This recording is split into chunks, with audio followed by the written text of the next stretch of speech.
Hey everybody, welcome back to another episode of Drug Talk. As always, I'm your host, Garrett Campbell. Today we're going to be doing something a little bit differently, and we're going to do an extended review of a medication that we covered in a previous video. The medication that we're going to cover today is called Hydroxyzine.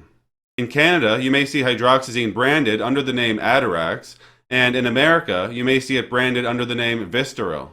Now, before I talk about the medication itself, just keep in mind that this channel is for information purposes only and not to be used as a source for recommendations for your personal health care.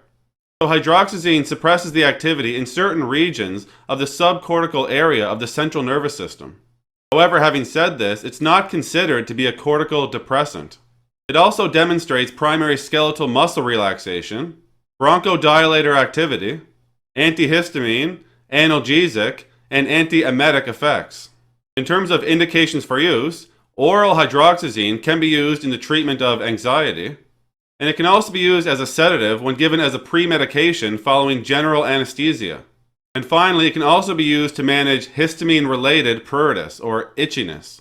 The intramuscular form of hydroxyzine can be used as an antiemetic, so for nausea and vomiting. In conditions of emotional distress, it can be used to treat anxiety, as well as psychomotor agitation. It can be used in preparation for dental procedures. It can be used as an adjunctive therapy in some allergic conditions. Some examples of this may be asthma or urticaria. It can be used as a pre- and post-operative adjunctive therapy to allow for a reduction in dose in an opioid therapy. And it can also be used postpartum. So in this setting, it can also be used to help reduce the dose of an opioid that may have to be given. Now, in terms of how this medication is supplied, the oral capsule is available as a 25, a 50, as well as a 100 milligram capsule. The intramuscular solution is available as a 25 milligram per ml, as well as a 50 milligram per ml. The oral syrup is available as a 10 milligram per 5 ml, and the oral tablet matches the capsule, so it's available as a 10, 25, and 50 milligram tablet.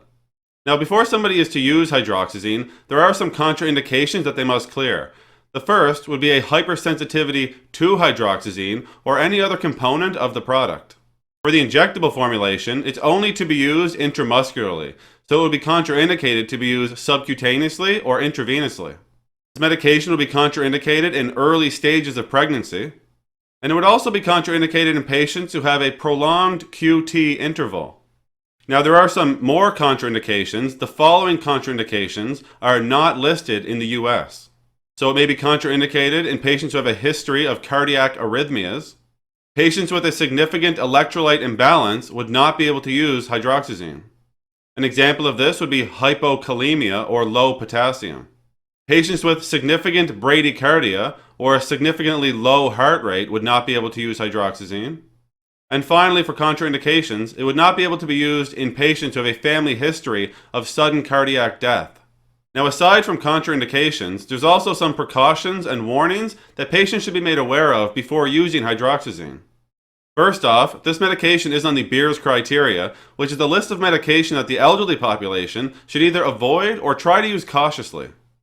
We want to avoid the use of first-generation antihistamines in the elderly population because of the increased prevalence of anticholinergic side effects. There's also a reduced clearance with advanced age, which may put them at an increased risk of experiencing toxicity. We would want to avoid giving this medication to patients who have delirium or in patients who are at a higher risk of developing delirium, for the simple fact that this medication may worsen delirium. We would also want to avoid giving this medication to patients who have cognitive impairment due to adverse CNS effects. We would want to avoid giving this medication to elderly men who have lower urinary tract symptoms or benign prostatic hyperplasia because there may be a decrease in urine flow and because urinary retention may occur. We should use caution when giving this medication to patients who have narrow-angled glaucoma because the condition may be exacerbated by the cholinergic blockade.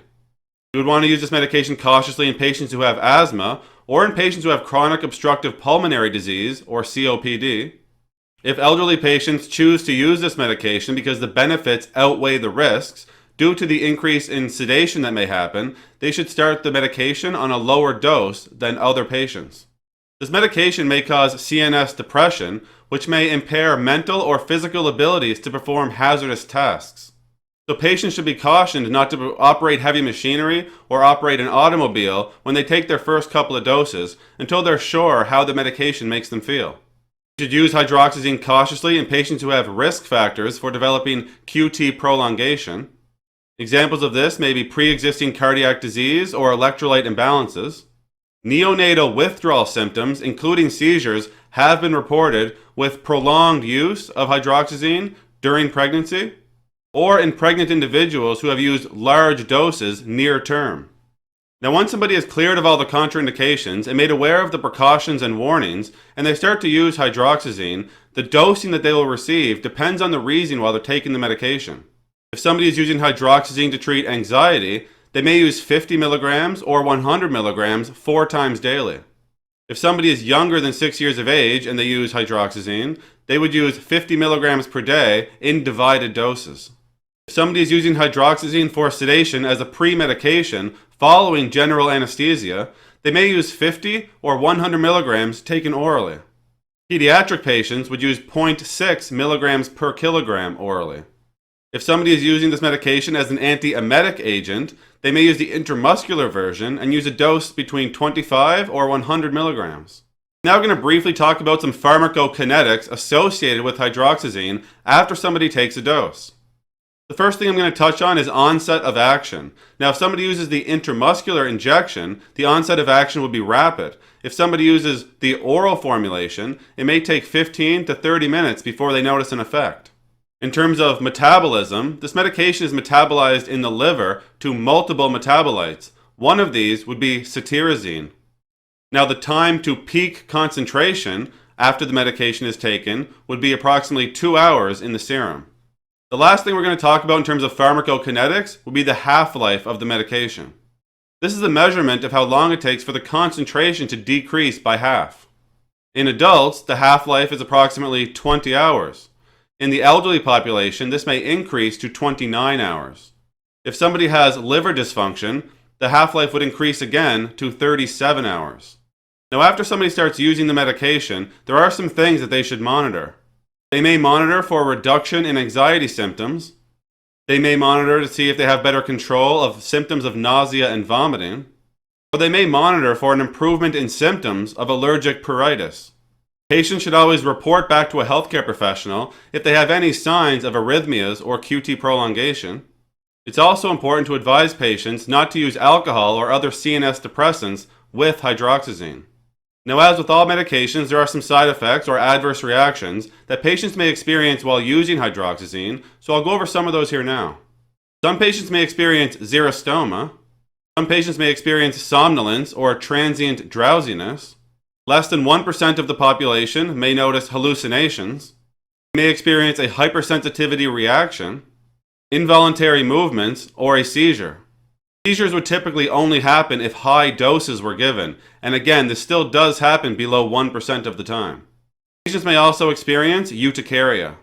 Now for some more serious side effects. Now, in terms of your cardiovascular system, patients may experience an increased QT interval. In terms of respiratory side effects, a patient may experience respiratory depression. This would only happen if the medication was given at high doses. That's all we're going to talk about today with hydroxyzine or Atarax. As always, I'm very thankful you took the time to come by and watch one of my videos. If you found the information valuable and you'd like to help grow this channel, you can like the videos, share the videos, or most importantly, subscribe to the YouTube channel. There's also some links in the description you can check out as well. That's it for today. Take care.